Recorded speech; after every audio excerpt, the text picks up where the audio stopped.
Hello students, ready for the next lecture? Come with your book, don't forget this is your book NCERT class 11 and your favorite pen, right? So now we are starting from the page 13 now. So directly come to the point, we are talking about now Venn diagram. अब हम आज जो बात करने वाले हैं वो है VENN. Look at the article 1.9. 1.9 this is on the page which है we are starting from here. हम यहाँ से शुरू कर रहे हैं. देखिए पेज नंबर 13 है, आर्टिकल है 1.9 और इसका नाम है वेन डायाग्राम. ठीक है, आप देख पा रहे हैं ब्लू वर्ड्स में लिखा है, सामने एक फिगर बनी है, इट्स फिगर 1.2. ठीक है ना. अब हमें करने क्या लगे, देखो वेन डायाग्राम में हम क्या करते हैं, जो काम हमने अब तक पढ़ा, हमने सेट्स की बहुत सारी फॉर्म्स पढ़ी हैं. ठीक है, जैसे कोई टेबुलर फॉर्म था, सेट बिल्डर फॉर्म थी, finite, infinite, empty, so many names were there with the sets, right. सबसे लास्ट में हम जो पढ़ रहे थे वो थे subset, superset, proper subset, universal. अब हम जनरली उनकी बात करने वाले हैं. ठीक है, हमें बात करनी है दो सेट्स के बारे में. हम क्या करते हैं, मैथ्स जब भी करते हैं एक काम करते हैं, we always try to simplify. End में हम कहते हैं भाई कोई आसान सा काम कर दो, बहुत मुश्किल है पढ़ना, 1 2 3 4 लिखा हुआ इतना कौन पढ़ेगा बैठ के. ठीक है, हम क्या करते हैं, उन सबको डायग्राम में डालने की कोशिश करते हैं. उस डायग्राम का जो नाम है वो हमने रखा है VENN. And this is very simple, इसमें कुछ नहीं है. दिस इज जो आपने अब तक पढ़ा है ना. सपोज करो मैं कहती हूँ कि आपको हमने एक बात कही थी कि आपकी क्लास जो है वो आपके स्कूल का सबसेट है, तो वहाँ मैंने एक फोटो सी बनाई थी, पिक्चर सी बनाई थी ना, वो असल में वेन डायग्राम थी. ठीक हो गया. उसमें हमने क्या किया था, यू रिमेंबर, एक हमने बड़ा सा बॉक्स बना दिया था और आपको कहा था कि ये है आपका स्कूल. कहा था ये है आपका स्कूल यानी कि यूनिवर्सल सेट. और जो हमने बीच में डाली है आपकी क्लास 11th, वो जो है वो है इसका सबसेट.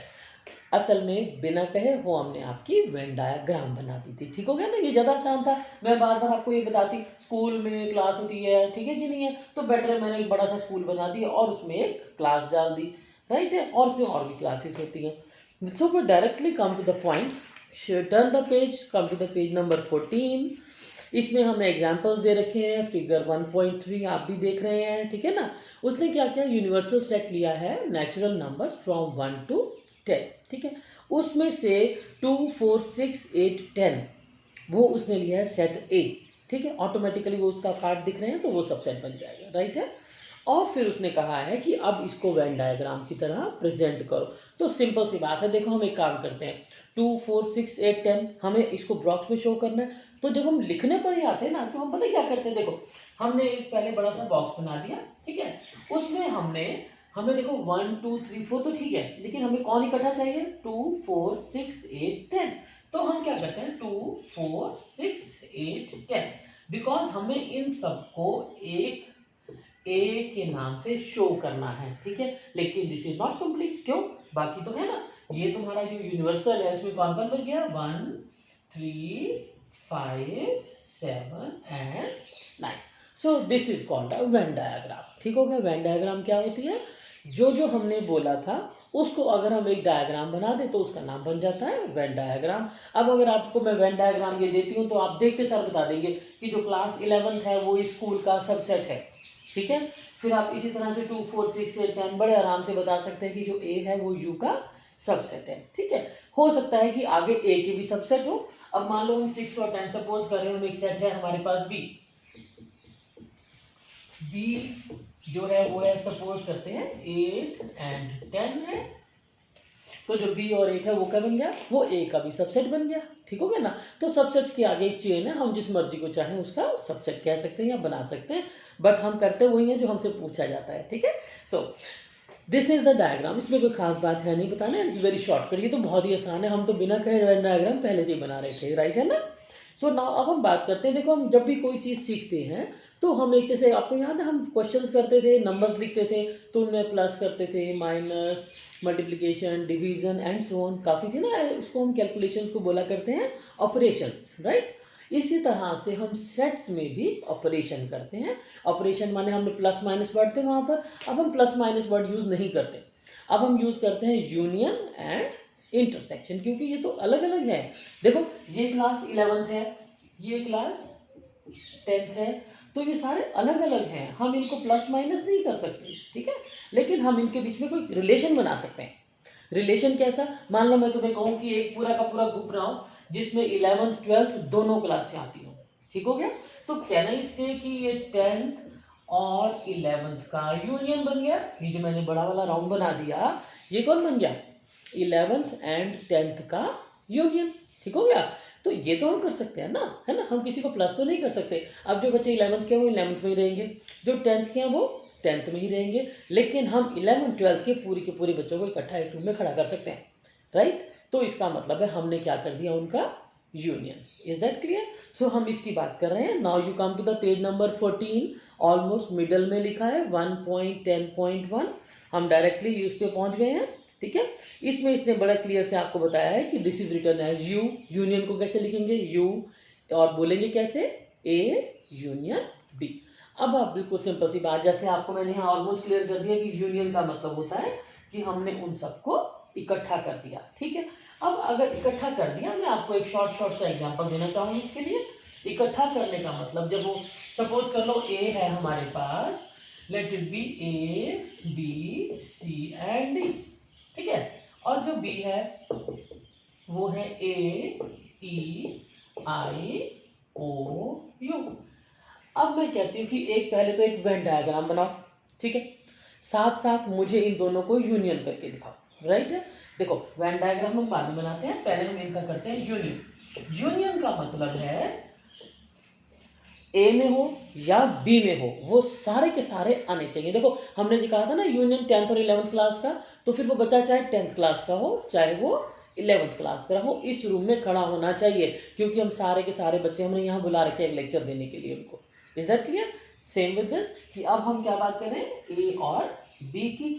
अब ए इन दोनों में कॉमन है, ये तो एक ही बार लिखेंगे, हमें पता है दो बार हम नहीं लिखते, ठीक हो गया। तो हम एक काम करते हैं, पहले ए के सारे लिख लेते हैं, राइट, आसान तरीका है। हमेशा दोनों में चाहिए ना, तो पहले आप सिर्फ ए के लिख लीजिए, ए बी सी डी। अब जो जो रिपीट हो रहा है, तो रिपीट का तो कोई मतलब होता ही नहीं लिखने का, ठीक है, हम उसको छोड़ते जाएंगे। अब हमने ए लिख चुके हैं तो दोबारा नहीं लिखेंगे। ई पहले नहीं था, अब आ गया, आई भी नहीं था, ओ भी नहीं था, और यू भी नहीं था, दैट फिनिश। अब ये बन गया ए यूनियन बी। सारे के सारे बच्चे आपके 10th के भी आ गए और सारे 11th के भी। उसी तरह से अब सारे के सारे नंबर ए के भी आ गए और सारे के सारे नंबर बी के भी आ गए, और हमने रिपीट नहीं किया कोई भी number. Are you getting this thing? Number not to repeat it, clear? और डोंट फॉरगेट ये करली ब्रैकेट, इसको भूलना नहीं है। अगर आप ये करली ब्रैकेट नहीं लगाएंगे, you are going to lose mark for no reason, जबकि आपको क्वेश्चन करना आता है, you know how to solve the question, ठीक है। सो नाउ अब हम इसके बाद बात करते हैं एग्जाम्पल नंबर 12, देन 13, देन 14। ये सारे के सारे बिल्कुल सेम है। लास्ट लाइन देखिए एग्जाम्पल 14 की, आपको यूनियन तो लिखना आ गया, ठीक है ना। आप क्या करोगे, एक्स यूनियन वाई चाहिए हमें, पहले सारे एक्स के एलिमेंट लिख लो, जो कॉमन है उसको छोड़ते जाना, और जो वाई के बच गए हैं फिर हम वो भी लिख लेंगे, राइट अप टू हियर। इसके बाद उसने कहा interpret the set, don't forget this line. इसके आपको नंबर जरूर होंगे, क्योंकि ये बिना कहे दो क्वेश्चन बन गए। एक तो क्वेश्चन बन गया एक्स यूनियन वाई का, और दूसरा बन गया इंटरप्रेट द सेट। इंटरप्रेशन नहीं भूलनी। अब इंटरप्रेट का मतलब क्या हुआ कि this is the set of students of class 12 who are in hockey or in football or in both। ध्यान से देखो, कैन आई से कि इस सारे सेट के अंदर जितने भी एलिमेंट हैं, या तो वो ए से हैं, या तो वो बी से हैं, या फिर वो दोनों में से हैं, राइट विद दिस, ठीक है। तो इसलिए हम कहते हैं आइदर फ्रॉम ए और फ्रॉम बी और फ्रॉम बोथ, ठीक हो गया। तो इसी तरह से उसने हमें जो क्वेश्चन में एग्जाम्पल 14 पूछा था, उसने हमें दिए दो सेट, एक तो कहा हॉकी टीम, दूसरी का नाम दिया उसने फुटबॉल टीम, ठीक है, और फिर कहा दोनों को यूनियन करो। अब यूनियन हमें लिखना आता है, हमने सारे के सारे नाम लिख दिए, एक्स लिख के वाई लगा दिया, ठीक है। इंटरप्रिटेशन का मतलब है कि जो हमारा सेट नया बना है उसमें कौन कौन है, जितने भी स्टूडेंट हैं, या तो वो क्या करते हैं हॉकी खेलते हैं, या तो वो फुटबॉल खेलते हैं, और हो सकता है कुछ बच्चे ऐसे हैं जो दोनों भी खेलते हैं, clear. So we go ahead. अब हम इसको डायग्रामेटिकली रिप्रेजेंट करते हैं। डेफिनेशन नंबर 6 को देखिए। सबसे डेफिनेशन नंबर 6 के अंदर लाइन नंबर 4 दिख रही है, ए यूनियन बी। अब हमें लिखना है इसको मैथमेटिकली। देखो हमने जो अब तक किया वो हमारा या तो ऐसे डायरेक्ट क्वेश्चन था या फिर वो डायग्राम थी, ठीक है ना। जो हम अब कर रहे हैं वो हम कर रहे हैं how to write down mathematically. Mathematically का मतलब क्या हुआ, ए यूनियन बी का फाइनल मतलब है, देखो हमें याद है ना सेट बिल्डर फॉर्म कैसे लिखते हैं, हमेशा ऐसे लिखते हैं एक्स, ठीक है, वेयर डॉट डॉट माने वेयर एक्स बिलोंग्स टू ए, या तो ए में है और x बिलोंग्स टू b, ठीक है ना। दोनों में भी हो सकता है पर a या b में तो जरूर है, ये नहीं है कि हमने किसी एक को छोड़ दिया या कोई फालतू आ गया, नो नो नो, ठीक है, a में है या फिर b में है। Now we talk about some properties.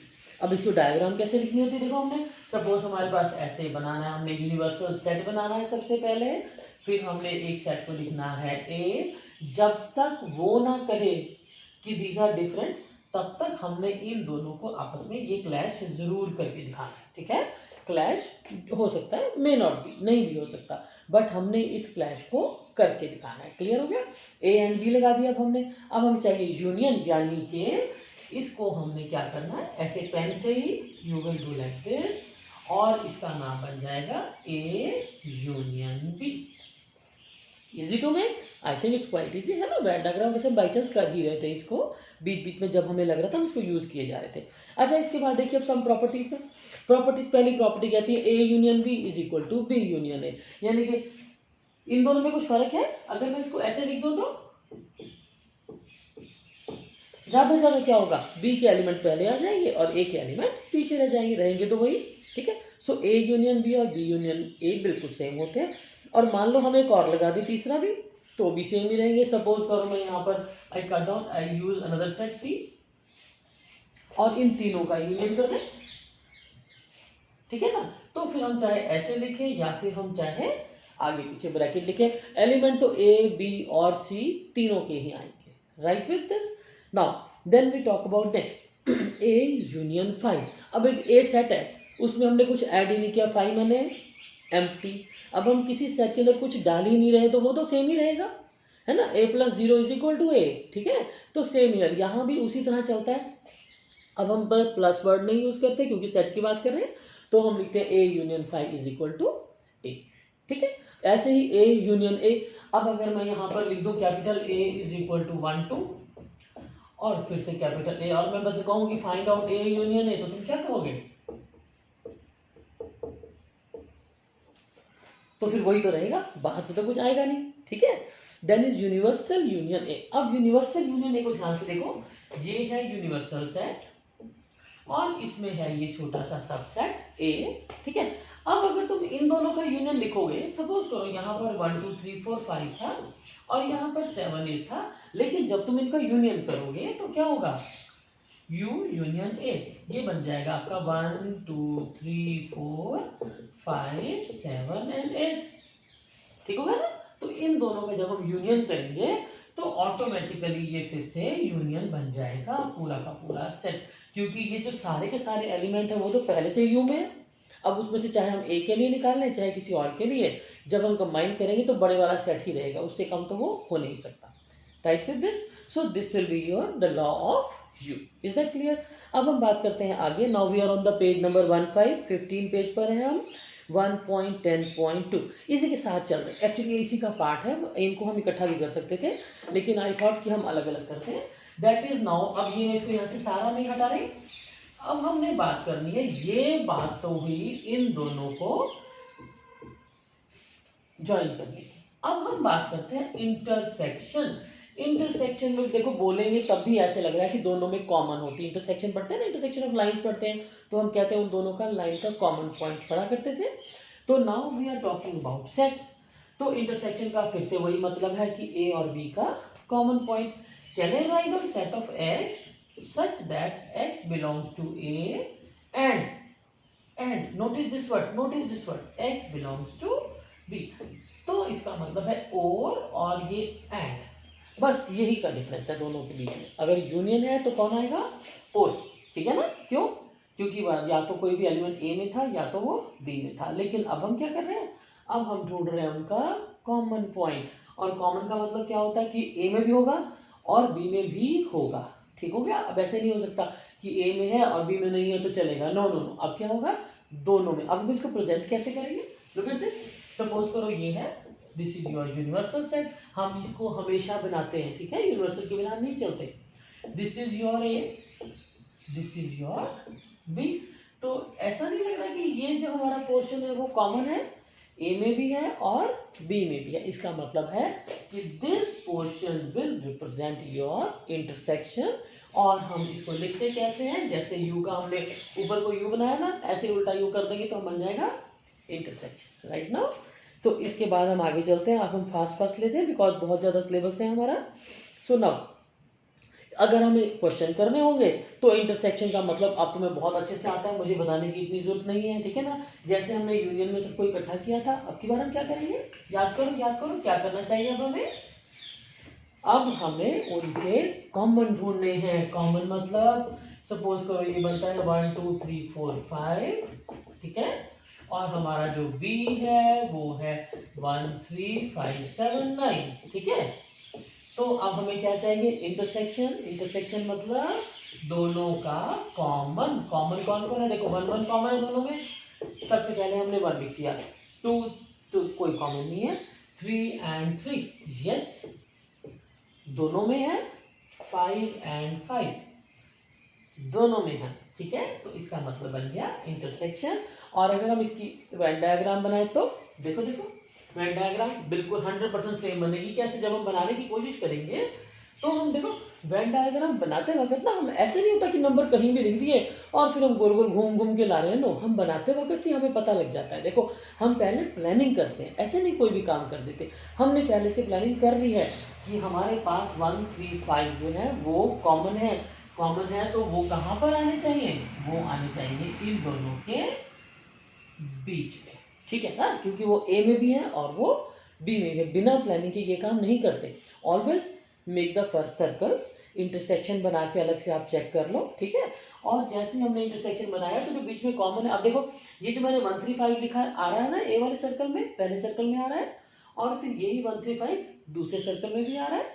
इसका मतलब है कि जो 1 3 5 है वो हमने यहाँ से निकाल के यहाँ पर शो कर दिया। अब बच गए बाकी। ए में कौन बच गया, 2 जिसको अभी तक जगह नहीं मिली, और 1 बच गया 4। अब ध्यान से देखो तो देखना इस सर्कल जो मैंने बनाया है ए जिसका नाम लिया है, तो उसमें बन गया ना सारे 1 2 3 4 5, ठीक है। और अगर हम इकट्ठा लिख के बैठ जाते पहले ही 1 2 3 4 5, तो फिर हम ए और बी को ज्वाइन कैसे करते हैं, ठीक है। तो हमेशा सर्कल्स बनाओ और उसके हिसाब से देन यू डू, ठीक है ना। अब हम बात करते हैं बाकी की। रह गए 1 3 5। अब ये 1 3 5 बी में से भी हम आ चुके हैं। बच गए कौन कौन, 7 and 9। अब ए को मत देखो, सिर्फ बी वाले सर्कल को देखो। Agree with this. So I think it's quite clear to you intersection का मतलब। इंटरसेक्शन बनाने से पहले मेकअप प्लानिंग, जब कभी वेन डायग्राम बनानी होती है हमेशा प्लान करो कि उन दोनों के कॉमन में क्या आना है। ये नहीं है कहीं भी लिख के बैठ गए और उसके बाद हम अपने सर्कल ढूंढते फिरे कि कैसे बनाएं, ठीक है। सो makeup plan. So I think you got it now कि इसको हम लिखते कैसे हैं। इसमें 2 ही डिफरेंस है। अगर इंटरसेक्शन है तो एंड बोले हो, देखो पता लग रहा है इंटरसेक्शन तभी होगी ना अगर वो ए में भी है और बी में भी है, दोनों में आएगा, ठीक है। और अगर हम इसकी यूनियन की बात करेंगे तो या यानी कि और, ठीक है, या तो वो ए में है या तो वो बी में है, right. So now this is figure 1.5, page number 15 पे देखो, ये आपके यहाँ दिख रही है ना, ये वाली फिगर दिख रही है। तो this is the figure I talked about, ठीक है। So now we come to the next page. This is your page number 16। यहाँ एक अजीब सी डायग्राम दिख रही है, जहाँ अभी तक तो हम सर्कल काटते आ रहे हैं, तो यहाँ तो सर्कल काटे नहीं हुए। ऐसे भी तो हो सकता है ना कि हर चीज, मान लो ये 1 2 3 4 5 है, ठीक है, और जो बी है वो तुम्हारा है ए बी और सी। अब इन दोनों में क्या कॉमन है, इज इट, कॉमन ही नहीं है। जब कॉमन ही नहीं है तो फिर हम इनको ऐसे नहीं बना पाएंगे। तो अब हम क्या करेंगे, अब हम इनको अलग अलग सर्कल बनाएंगे। एक सर्कल अलग जिसमें कौन आएगा 1 2 3 4 5, और दूसरा सर्कल अलग जिसमें आएंगे ए बी सी। ऐसे सेट्स को हम बोलते हैं डिसजॉइंट सेट, ठीक है। ऐसे सेट्स का नाम होता है disjoint set, right now. And again some operations on this, फिर से वही बिल्कुल लिखिए अच्छे से, बड़ी क्लियर है प्रॉपर्टीज। जैसे हमने यूनियन की प्रॉपर्टीज बनाई थी वैसे ही आप बनाएंगे इंटरसेक्शन की प्रॉपर्टीज, ए और बी और ए, एक ही आंसर आएगा, ठीक है।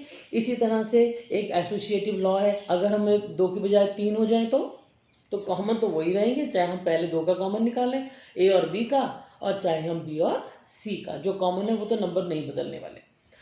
Then is number 3 phi intersection A. अब एक बात बताओ, एक सेट है बड़ा सा और दूसरे में कुछ है ही नहीं, तो दोनों में जो कॉमन आएगा वो कौन सा आएगा? छोटे वाला, जिसमें कुछ कॉमन है ही नहीं। तो फाई इंटरसेक्शन ए ऑटोमेटिकली कौन बन जाएगा? फाई, ठीक है। ऐसे ही यूनिवर्सल और ए, अब यूनिवर्सल जो है ये बड़ा सा होता है, आपको पता है यूनिवर्सल ये होता है, और बीच में कौन है? ए। तो यूनिवर्सल और ए में कॉमन कौन है? इंटरसेक्शन का मतलब कॉमन कौन है? वो है ए। तो यानी यू इंटरसेक्शन ए की जब जब बात होगी तो आंसर हमारा कौन आएगा? ए। This very logical. देखो तुम्हारे सामने बड़ा बॉक्स है और छोटा बॉक्स है, मैं कहूँ दोनों में कॉमन कौन है, तो सिंपल सी बात है ए, राइट। चलो आगे चलते हैं, ए इंटरसेक्शन ए। अब ए में भी एलिमेंट है 1 2 3, दोबारा से भी एलिमेंट है 1 2 3, तो फिर ए इंटरसेक्शन ए क्या रहेगा? ए रहेगा, ठीक है। देन प्रॉपर्टी नंबर 5, इसको जरा ध्यान से पढ़ेंगे। एक तरह से ना ये तुम्हारी पुरानी जैसे होता है ना calculation, I told you multiply plus minus type की, कुछ वैसी सी ही कैलकुलेशन है। देखो ए इंटरसेक्शन बाहर लगा हुआ है, ब्रैकेट में लगा है बी यूनियन सी, ठीक है। इसको मैं एक बार पूरा डिटेल में आपको बताती हूँ, बिकॉज हमें इस फॉर्मूला की कई बार जरूरत पड़ जाती है। A intersection B union C. अगर आपके माइंड में थोड़ी सी कोई बात आए A cross B plus C, तो आप कैसे करेंगे? A cross B plus A cross C, right. Same here, this will be A intersection B union A intersection C. Is that clear? Easy to remember. और इसके बाद बनाई है उसने अच्छी सी वेन डायग्राम्स, और वेन डायग्राम जो है वो बहुत क्लियर है। सबसे पहली डायग्राम देखिए बी यूनियन सी, देखो उसमें ए बना हुआ है, बट हमें तो उसने ए के बारे में पूछा ही नहीं, बात ही नहीं की, तो ठीक है अपने सर्कल पे ध्यान दो, आपको ए से कोई लेना देना नहीं, वो किसके साथ कॉमन है, बी के साथ है या किसी के साथ है, हमें तो मतलब बी और सी से है, तो बस हमने बी और सी को शेडेड कर देना है, हमारा बन गया B U C. Then intersection A and B, फिर से वही, अब यहाँ लगा हुआ है सी फिगर नंबर 3 में, वी आर नॉट कंसर्न, सी से हमारा कोई लेना देना ही नहीं है।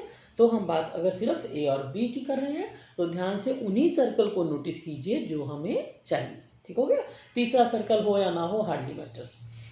इसी तरह से देन एग्जाम्पल नंबर जो ये फिगर नंबर 2 3 4 बड़े आराम से आप देख रहे हैं, और अभी अभी जैसे मैंने ये फॉर्मूला बनाया ना ये वाला, है ना, तो उसमें फिगर 2 और फिगर 5 देखो देखो बिल्कुल सेम है ना, फिगर 2 एंड फिगर 5, यानी कि वो फॉर्मूला जो हमने अभी बनाया था वो हमारा वेन डायग्राम में भी बिल्कुल करेक्ट आता है, राइट नाउ। चलो अब हम आते हैं आगे, page number 17। This is the difference of sets. अब डिफरेंस ऑफ सेट्स देखने में तो लग रहा है हमें माइनस करना है, ठीक है ना। अब पर हम बात तो वही है कि ए कुछ और है वो कुछ और है, ये 1 2 3 4 है, वो ए बी सी है, तो माइनस कैसे करें, ठीक है ना। तो जो माइनस करने का मेथड होता है वो बड़ा अच्छा है इसके अंदर, वो तो और भी आसान है पहले से भी ज़्यादा। देखो ए और बी माइनस करना है, चलो हम ए इसी को मान लेते हैं जो हमने लिखा हुआ है इस टाइम यहाँ पर 1 2 3 4 5, दिस इज योर, ठीक है। और जो बी है उसको हम कहते हैं लेट इट बी 5, ये मान के चलते हैं। अब हमें ए में से बी को माइनस करना है, ठीक है। कुछ भी करने से पहले हम एक क्या करते हैं, जल्दी से वेन डायग्राम बना लेते हैं। वेन डायग्राम बनाएंगे ए बी, डोंट फॉरगेट मैंने कहा था प्लानिंग करके बनाना है। कॉमन कौन कौन है? 3 and 5, 3 and 5, ये हैं दोनों हमारे कॉमन, तो हमने पहले ही माइंड में गेम खेली और ऐसे बनाया, ठीक है। अब बच गए बाकी एलिमेंट्स, कौन कौन रह गया? 1 2 4, 1 2 and 4। अब 3 5 लग चुके हैं, 7 and 8। अब अगर मैं इस डायग्राम में से आपको बोलूं कि ए में से बी को हटा दो, गॉट द आंसर? क्या बन रहा है? ए में से बी को हटाएंगे तो सिंपल यही बचेगा। देखो इस बी से तो हमारा लेना देना ही नहीं है, वो तो हमारे सर्कल में आ ही नहीं रहा, जो चीज हमारे सर्कल में ही नहीं आ रही तो उसको हमारे फर्क क्या पड़ता है, ठीक हो गया। तो हमने सिर्फ ये वाला पोर्शन बच गया, और ये वाला बी वाला उसके साथ ही वहीं चला गया और हमारे पास बच गया सिर्फ 1 2 एंड 4 और इसका नाम क्या बन गया a minus B. Right, easy to do. तो a माइनस बी बहुत सिंपल सी बात है। माइंड में एक वेन डायग्राम बना लो, वेन डायग्राम के अकॉर्डिंग आप उसको फटाफट से अपने सोचो। अब आपने a में से b को हटाना था, ठीक है ना, तो ये हमें b तो नहीं चाहिए, नहीं चाहिए तो फिर a चाहिए, तो फिर a में कौन कौन बच गया, बस 1 2 और 4। ठीक है, सेम में अगर वो कहे हमें b माइनस a निकालो, अब हम क्या करेंगे, अब हम अगर b minus a find out करेंगे, b में से अब हमें a को हटाना है। ठीक है, b में से हमें a को हटाना है। तो देखो अब b है ये पूरा का पूरा, इसमें से ये हमें नहीं चाहिए, b में से a हमें नहीं चाहिए, तो कौन बच गया 7 एंड 8। तो अब हमारे पास ये दोनों। एक बात और नोटिस किया आपने कि a माइनस बी और b माइनस ए, देखो दोनों में कोई भी एलिमेंट कॉमन नहीं है। क्यों, कॉमन तो जो हटाया हमने। ठीक है, तो a माइनस बी और b माइनस ए, और साथ में देखो a इंटरसेक्शन b में कौन था, बोलो बोलो जल्दी से, a इंटरसेक्शन b में कौन था 3 and 5। That is a surprise for you.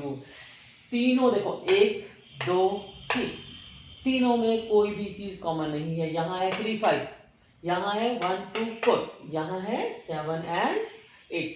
तो इसका मतलब है a intersection B. You read the last line, सबसे नीचे लिखा है पेज नंबर 17 पर, फिगर 1.9 के जस्ट सामने देखिए ध्यान से, एक रिमार्क लिखा हुआ है कि the sets a minus B, a intersection b and b minus a, these are all mutually disjoint sets. Is that clear? तो हमने बिना कहे एक क्वेश्चन अपना बीच में से और भी निकाल लिया।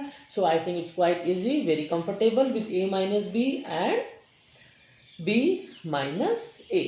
ठीक है, so now with your exercise 1.4, अब मुझे वही बात आ गई, you know everything, you can do it. Union का मतलब है यू विल कंबाइन, इंटरसेक्शन का मतलब है you will write down the common things, और फिर वेन डायग्राम बनानी, वो तो बहुत ही फनी है, वो तो it takes only second, but make a planning, right, make a planning. जो इंटरसेक्शन में आने हैं ना उनको पहले से ही ऐसे रखो कि सर्कल हमें घूमना नहीं, हमें सर्कल के अंदर से उनको पहले ही डॉट डॉट डाल के रखना है। Is that clear? So now with this question you can do the complete exercise, you will be surprise to know. देखो once you know the basic, I told you, अगर हमें एक बार बेसिक पता होते हैं तो हम बड़े आराम से सारे के सारे क्वेश्चन बड़े आराम से कर सकते हैं। अब आप देखोगे इस पूरे के पूरे चैप्टर में एक भी क्वेश्चन ऐसा नहीं है जिसको आप ना कर पाए। ठीक है, अगर फिर भी आप एक काम करो, अगर आपको कभी ऐसे लगता है कि हाँ ये क्वेश्चन नहीं आ रहा, देखो teachers can not be available to you all the time. ठीक है, they can not do each and every question for you. मैं भी आपको कहती ज़रूर हूँ कि मैं एक्सरसाइज 1.4 करा रही हूँ, आज 1.3 करा रही हूँ, but it's almost not possible. ठीक है ना, हमारा देखो सिलेबस ही बहुत ज़्यादा है, हम ये फिनिश नहीं कर पाएंगे। तो हमेशा अपने पास एक सॉल्यूशन की एक बुक ज़रूर रखो, वो क्या होगा ऑन द स्पॉट आपको हेल्प। डोंट यूज इट, आदत मत डालो इसकी, but always keep with you. ठीक है, वो एक हैंडी, एक हमारे पास हैंडबुक होनी चाहिए, क्योंकि टीचर्स देखो आपको अवेलेबल नहीं होंगे, फिर आपको परेशानी हो जाएगी। ठीक है, चलो अब हम एक काम करते हैं, थोड़ा शॉर्ट में, अभी मुझे लगा था कि हमें आज नहीं करना चाहिए, but I think we should finish it. एक पेज और बन रहा है बिकॉज हमें नेक्स्ट लेक्चर से प्रॉब्लम आ जाएगी। This is 1.11, look at this, it's 1.11 complement of a set. ठीक है, अब हम बात करें कॉम्प्लीमेंट के बारे में।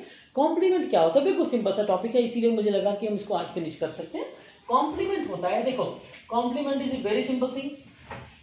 सपोज करो हम ये बात कर रहे हैं एक सेट की जिसमें हमारे पास एलिमेंट है 1 2 3 4 5 एंड 6, और हमने एक सेट की, तो यूनिवर्सल बन गया ना, 1 से लेकर 6 तक बॉक्स में यूनिवर्सल बन गया, और हमने 2 और 5 का नाम रख दिया ए। तो जो कॉम्प्लीमेंट होता है ना, वो होता है कि जो इस सेट के बाहर है, बाहर कौन कौन है 1 3 4 एंड 6। ठीक है, बाहर कौन कौन है 1 3 4 एंड 6, और उनका नाम बन गया ए सी लिखते हैं कुछ लोग, और कुछ बुक्स में इसको ए डैश लिखा होता है, and we call it complement. So this is a very simple word. इसमें 2-3 बातें हैं।